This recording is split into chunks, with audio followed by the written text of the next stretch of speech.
Happy Sunday. Today we're celebrating the solemnity of Christ the King.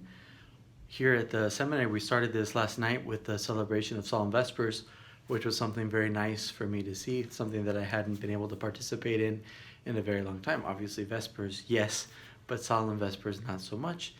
And even just getting to the chapel and seeing the surplices set out. The surplices are these little white garments that we'll wear over a cassock when we're in a solemn moment in front of the Eucharist, or in this case in solemn Vespers.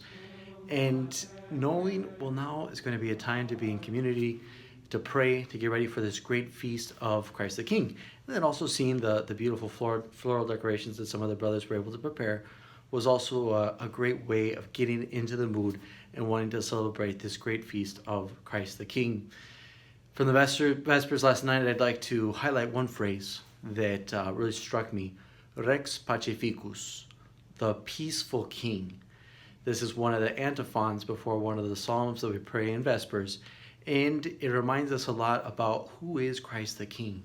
He's not a king who's a conqueror who's coming in order to make us bow down and just kind of give up everything to him. He's not coming to take away, but he's coming to give. He's a peaceful king, so different than the image of king that many of the people at the time might have had.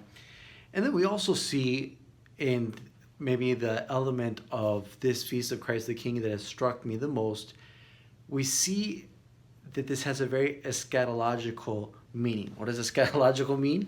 Well, it means, looking towards the end times. And Christ is going to be the king. We already know that he's going to win the final battle, that he will vanquish the devil. And this is something that gives us a lot of hope and can put into perspective a lot of the things that we live in our day-to-day. I don't know about you, but many times I might get sad, even a little depressed when I look at how the world is going. But then we can remember Christ is truly a king. And in the end of time, he will conquer. So have a great feast of Christ the King and let the grace of Christ conquer your heart. God bless.